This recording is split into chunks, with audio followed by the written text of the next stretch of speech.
Welcome to the Sober Life Rocks podcast. I'm your host, Margie Schaller, and I want to welcome you today and let you know you are not alone.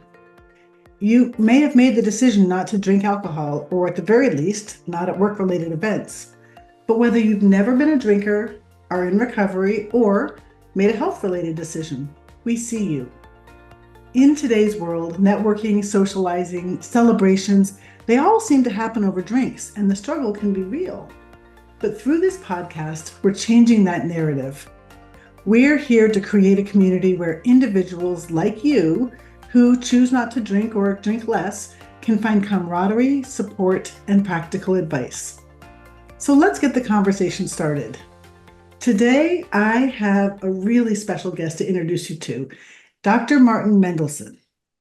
Now, Martin is the founder of Metamorphosis Coaching, turned a medical setback into a passion for helping leaders harness the power of mindset and positivity.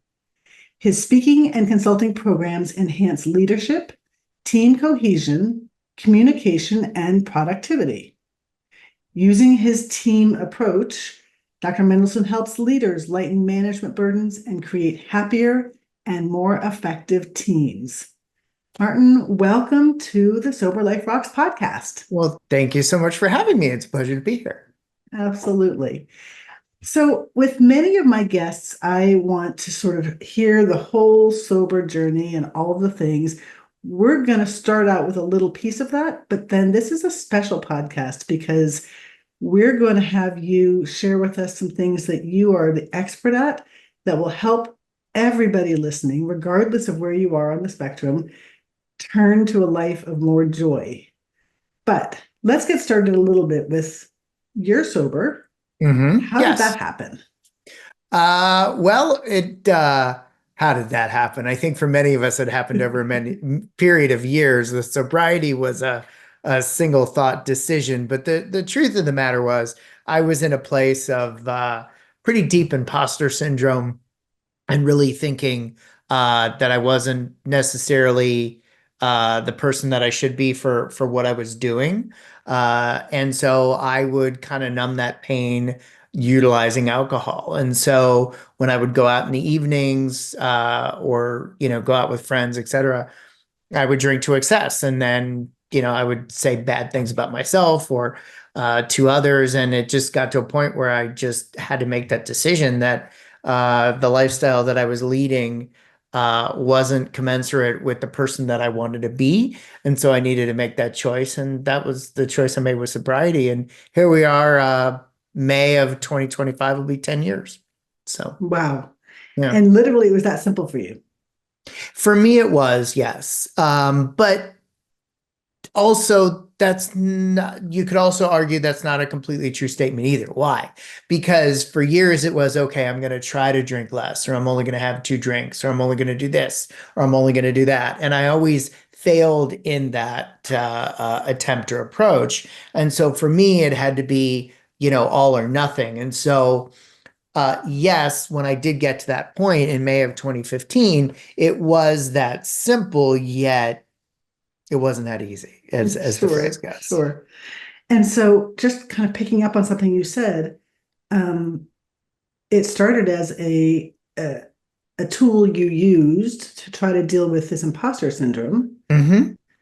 What I know for me about my own sober choices was that same thing. I was numbing out other things. And when I took away the numbing agent, the other thing came up in spades. Mm-hmm. Mm-hmm. Was that part of the challenge with you, or? I think to some degree, yes. I mean, if you turn back the clock, what was it? I guess technically 12 years prior to that is when I became disabled from the practice of clinical dentistry due to problems in my hand. And so that was a very traumatic experience from a psychological perspective, literal trauma experience. And so I had to kind of recreate my life. And, by 2011, I had joined SPEAR, and I think trying to education provider. Yeah. So to try to fit in, not being a clinician anymore, yet hanging out with clinicians, had been a very challenging thing for me to do. And so luckily I wasn't in a position where I was drinking during the day or those kind of things. But it was not something I was controlling when I went out to dinner or went out on the weekends. And so it just kind of took over. And so it really had to do with, to a large degree, attempting to numb the way I was feeling about myself, not embracing my own power, my own uniquenesses, my own gifts. And so for me, everything kind of happened at once in a way relative to not only sobriety, but then going down a different path that has led me to the life that I lead today. Well, that sounds like a perfect transition because I want to know how to do that. So I I, want to know how to turn around the boo voices in my head yeah, and live yeah. into that part of me. Yeah, well, it's certainly a journey, not a destination. That's for darn sure, right? And I wish I could remember which came first, the chicken or the egg. And I truthfully don't. But right around that time, I was very fortunate. I went to a town hall meeting at Spear, and they showed this TED Talk from a gentleman I had never heard of at that point by the name of Sean Akor, who wrote the book, The Happiness Advantage. And it just completely blew my mind. It was a watershed event in my life. And so that was right around the time I got sober. Again, I just don't remember which came first. So I picked up his book. I read it from cover to cover, I think in 2 days. And I decided I wanted to get a coach. And fun fact, I actually contacted him. I got a very nice response from somebody on his team, basically, which said the answer is no, only because he wouldn't want to say yes and not be able to give you the time and attention you deserve. What a wonderful response, right? So I ended up finding a coach who's become now has become a good friend as well, Justin Patton.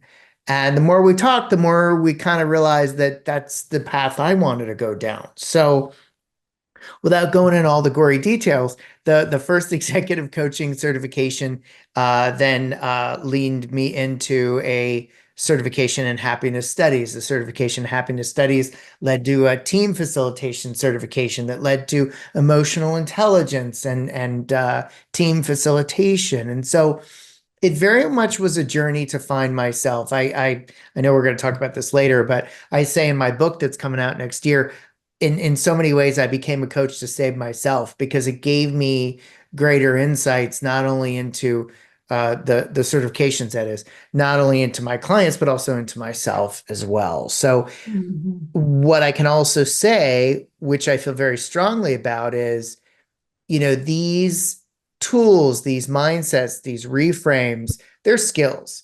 And skills are skills. And so whether they're skills of thought or skills of the hand, we need to give them the same credence, patience, and grace to acquire those skills, because not every skill comes overnight or with a minimal of practice. I love that. So often that's exactly what happens, right? We're Yeah. looking for the answers for ourselves and we realize that we Mhm. can tap into something that we can give to others. That Yes. honestly, that's how Sober Life Rocks was born, right? Hmm. I was a silent sober person for 18 years Hmm. and felt Hmm. lonely and Yep. and wanted to be able to connect with other people like myself. Hmm. And so we grew Sober Life Rocks out of that. Yeah. 100%. a hundred Yeah. percent. Yeah. Okay, so I know that a number of people like myself have felt as though we might be judged Hmm.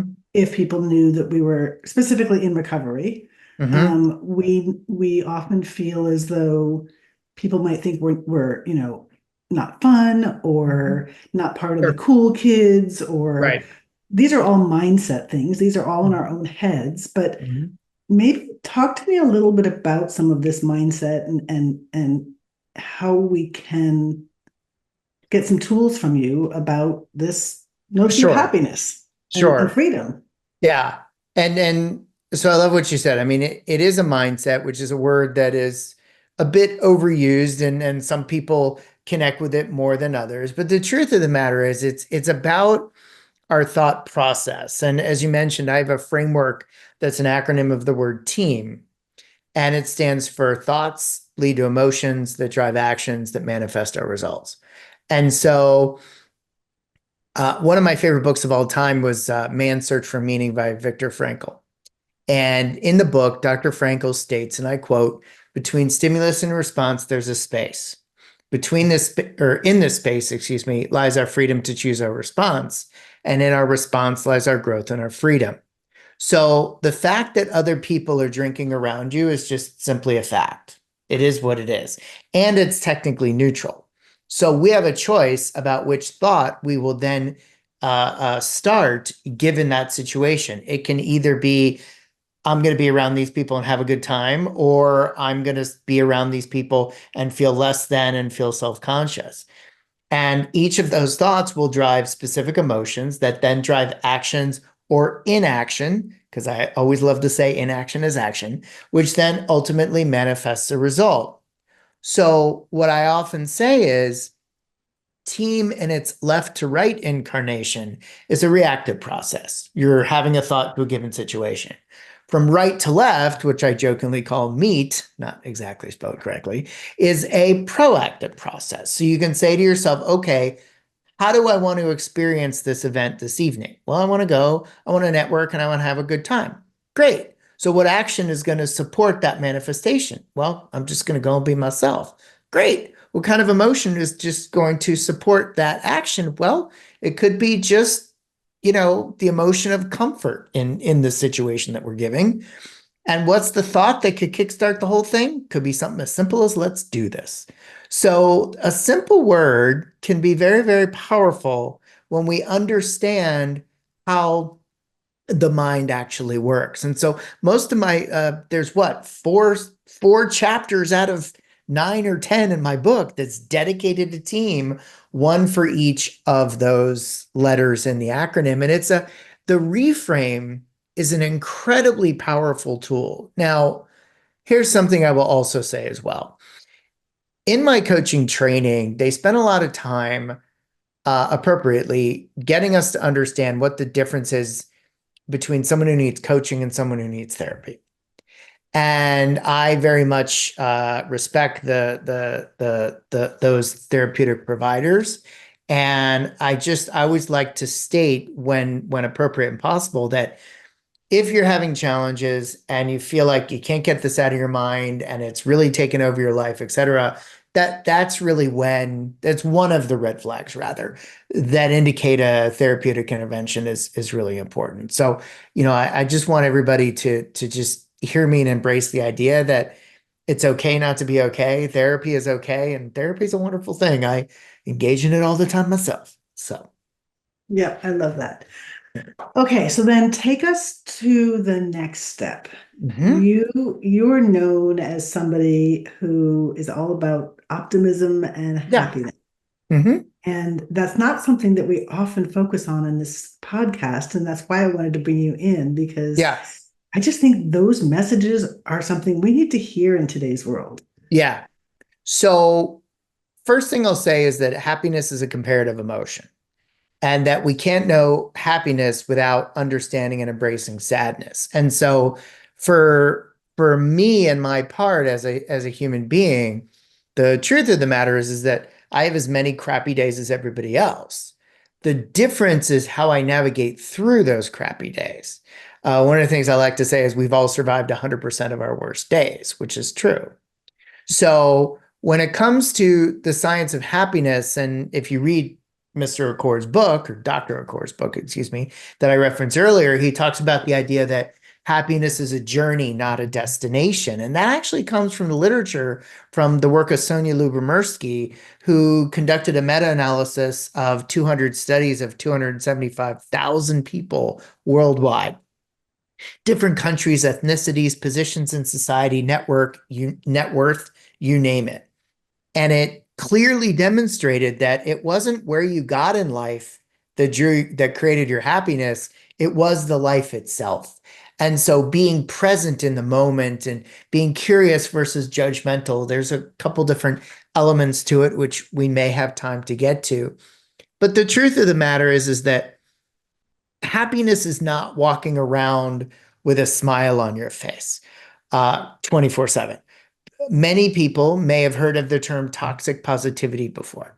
Toxic positivity is, putting a positive spin on all life experiences regardless of how negative.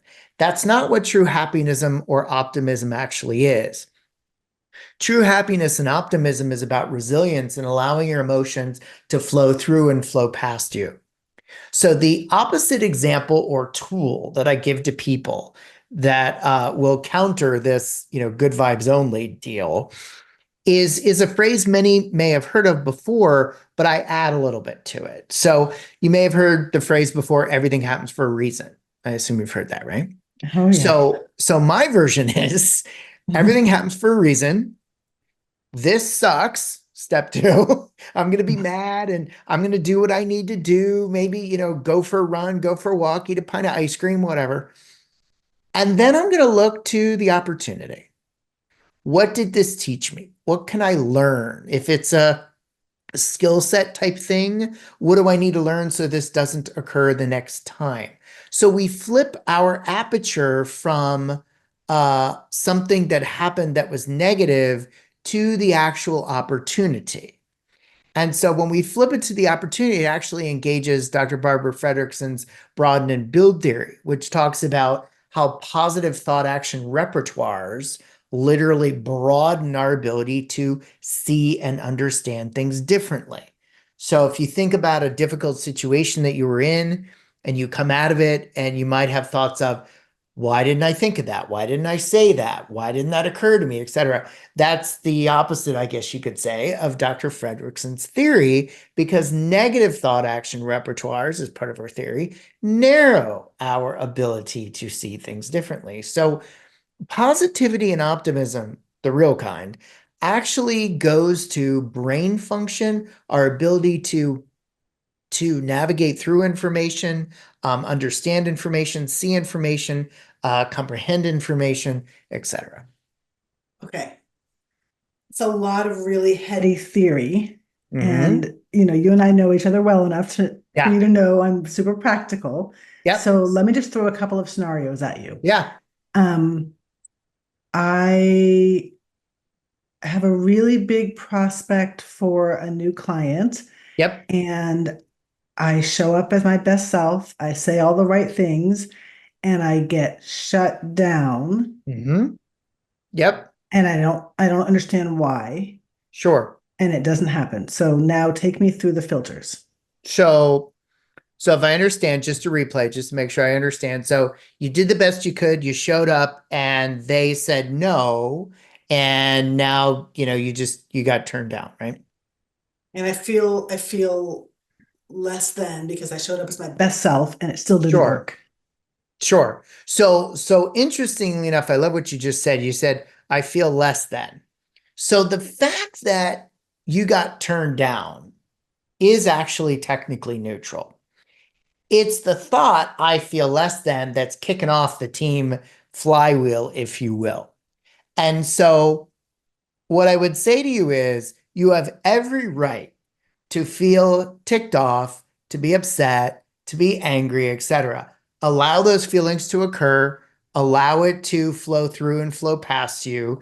And honestly, it depends on the situation, because some things might upset us for 5 minutes, 5 hours, 5 days, or 5 years, depending. Right. And And I so, took your thought of, everything happens for a reason. yeah, Right. And so I can make up a story in my mind that that person actually would have been a time sucker, or I can make up a story in my mind, but sure. that it doesn't sound to me like that's what you're saying. No, no. So what I So would say to everything you happens is, for a reason. This yeah, sucks.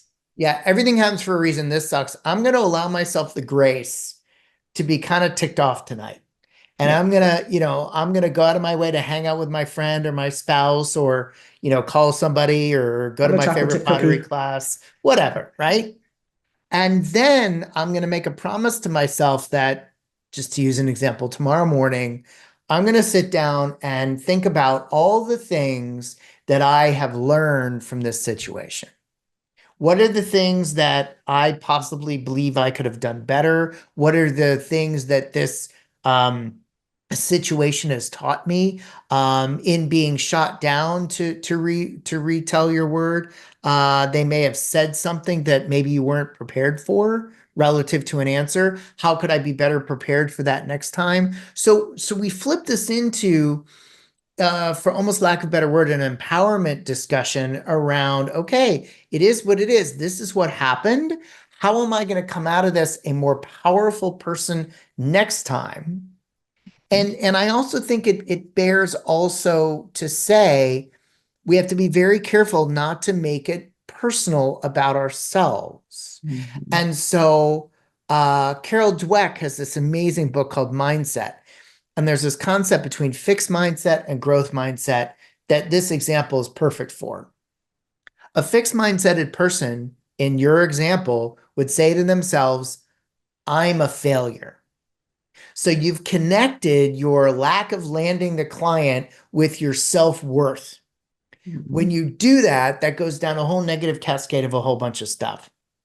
If you say to yourself a more growth mindseted statement, which would be, I failed, then the rest of it becomes, what did I do this time that I could do differently next time? How can I improve, et cetera, et cetera, et cetera. So Mhm. as much as I'm not that big of a fan of word, yeah, it's about a mindset, or as we like to say in coaching terms, a reframe of the way we're thinking about that situation.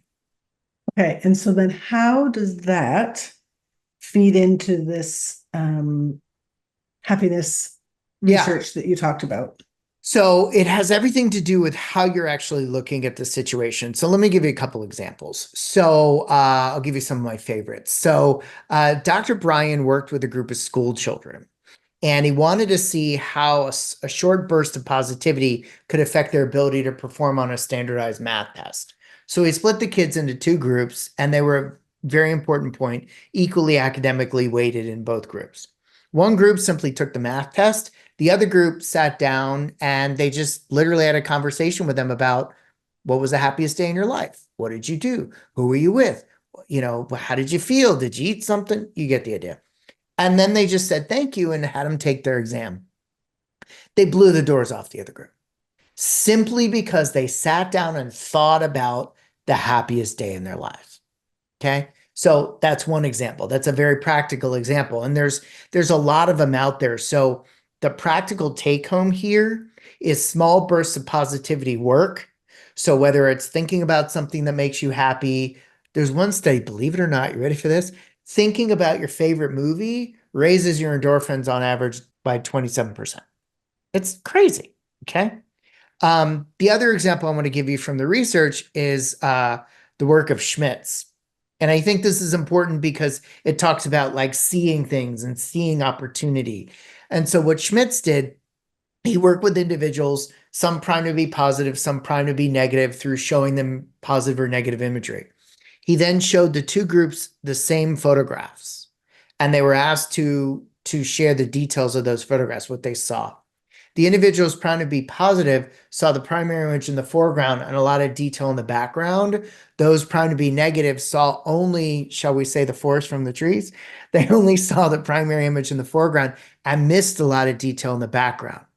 So it literally affects how your brain works and how you see things that are literally physically in front of you. And there's other studies that even talk similarly about your peripheral vision, that you almost become blinded when you're in a negative state.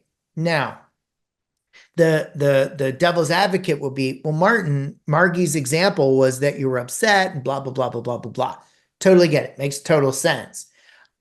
Again, it's a journey, not a destination. And it's not like, I have a elder wand back there from Harry Potter. That doesn't work.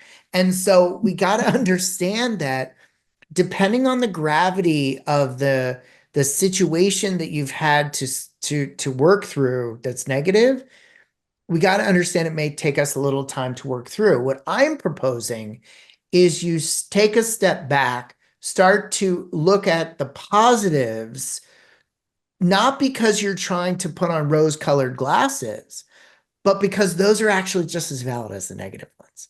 And there's an impact of being mired in the negative and an impact of embracing the positive, period. Mhm.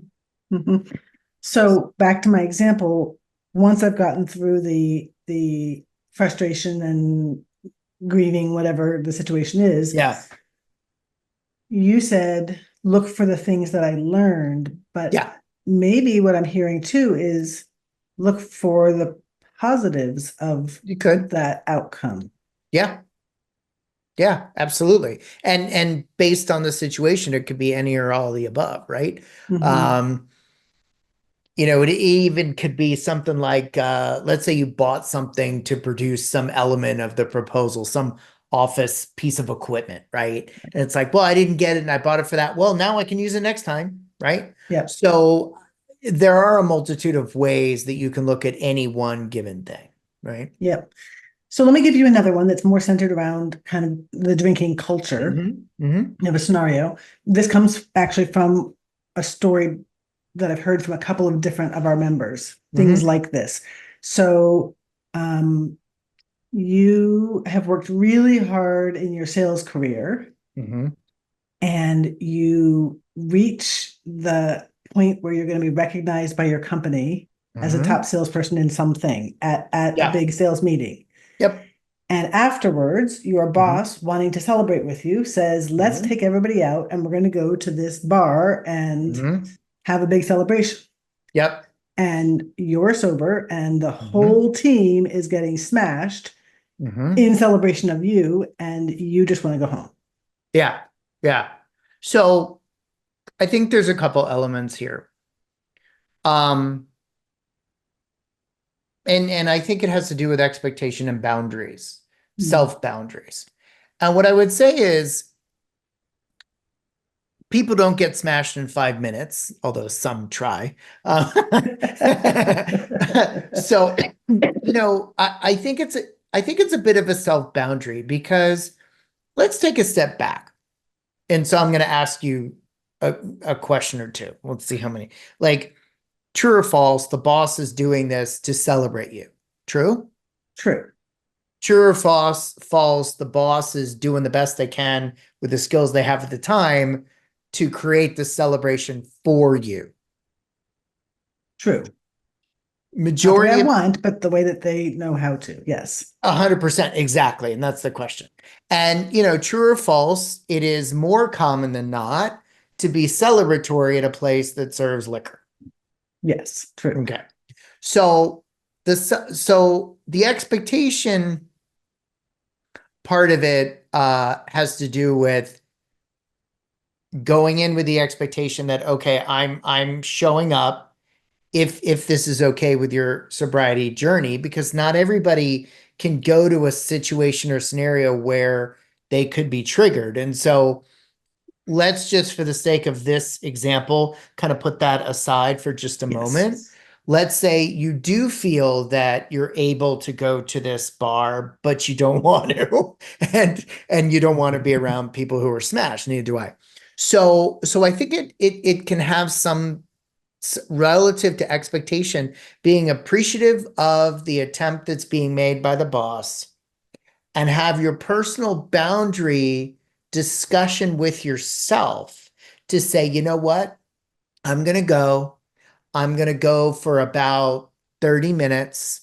I'm going to make sure that I work the room and, I say hello to as many people as I can. If somebody shows up late, that's not on me. And I'm going to make a decision at the 30-minute mark if I still am okay to stay. If not, then I'm going to extricate myself out. And so it's setting a self boundary so that you can, if you're not going to be triggered, still go, still participate, still relish in the appreciation of your accomplishment, but also take that stress and burden away of what if XYZ happens? Well, first of all, we said we're only going to stay for 30 minutes and then reassess the situation. Second of all, if something like that happens, we're going to leave. And so we've already talked ourselves into what our actual game plan is. I'm speaking personally here, but I think for many of us in these kind of situations, what gets us the most in trouble from a mindset or from a aggravation perspective is when things are happening that aren't necessarily expected or that we're out of control of. And so I'm just simply proposing you go in the driver's seat.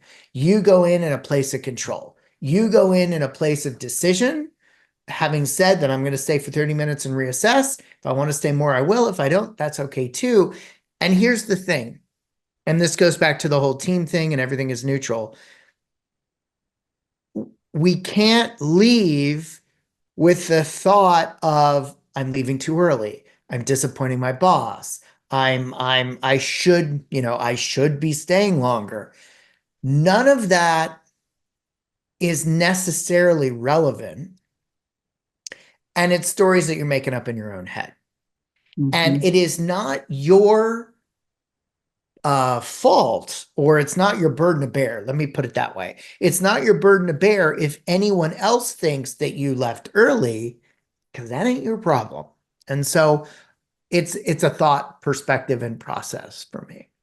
And I really love those initial questions. I really love the looking to the positive intent Yeah. and then addressing the potential Mhm. ramifications.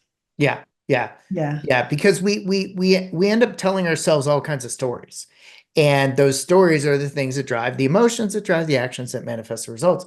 And so when we can take the story out of it, that's when things get much more palatable and much more livable. Yeah. So I have one more question for you, but before I do, Mhm. I know that you have a podcast yourself. I'd love Yes. to hear just a moment about what that's about and where people can find Yes. it. Yes. I know that we have, dental professionals and non-dental professionals on this as well. So this particular podcast is for dental professionals. It's called Wellness and Dentistry. And so my dear friend, Dr. Kyle Stanley, and I get on there and we talk about all things mental wellness for dentists and dental professionals. We talk about mental wellness as well as practice wellness. So for example, sometimes we'll talk about, the importance of taking time off, and then therefore, how do you do that? And for me, the answer is one word, which is, well, two words, I guess: financial planning, i.e., figure out what you want to do per year. So we talk about all things wellness, and he and I also get together. We have one of the few, if not the only, in-person workshops for mental wellness for dentists in the country, if not the world, that we've been doing for a couple years now. And so the podcast, again, it's called Wellness and Dentistry, and the website's just wellnessanddentistry.com to find it. And then also you do have a coaching program. Yes, 100%. Yeah. So if you were to meet me in an airport and ask me what I do for a living, this is the absolute answer. I say I help people get out of their own way on stages with their teams and one-on-one. So I bring coaching methodologies to one-on-one executive coaching relationships. I bring those similar methodologies to my team facilitation programs, and I do keynotes. I've been branching out more and more and more to do corporate keynotes. I did what, two or three national or North American sales meetings alone this year, and they were all about the topic of today: utilizing the science of optimism to drive strategic growth goals. And these were companies that were doing 500 million, 900 million in revenue a year. These are major players that were bringing little old me in to talk about this optimism stuff and how it could actually drive their bottom line growth. That's fantastic. So we'll put links to all those things in Yep. our notes. My final question for you is this. Mm-hmm. We are all of us creating a legacy. Mm-hmm. What is yours? My legacy is helping people see things differently. That's my legacy. Um, when I give these keynotes, what means the most to me is when people come up to me and, yeah, sure, they say thank you, that was great. That's not it. But the minute I hear, I'm going to be able to use this with my wife or my husband or my kids, that's when I know I did good. Because look, our families are so important. And if when someone tells me they're going to be able to use it in their personal life, I know that that means that I've connected to them. And the way that I've connected to them is to give them an opportunity to pause and consider thinking about things differently. And so my legacy is helping people get out of their own way by thinking differently. I love that. And that's exactly what you've just talked about with us. And thank you for bringing that Mm-hmm. to our group and to the world. That's Absolutely. amazing. Well, thank you for having me. It was a pleasure. Absolutely. So I will say, no one ever regrets not drinking the morning after. Mm-hmm. And to your point, every decision that you make today shapes our experiences of tomorrow. Mm-hmm. So Yep. until next time, thank you for joining our podcast.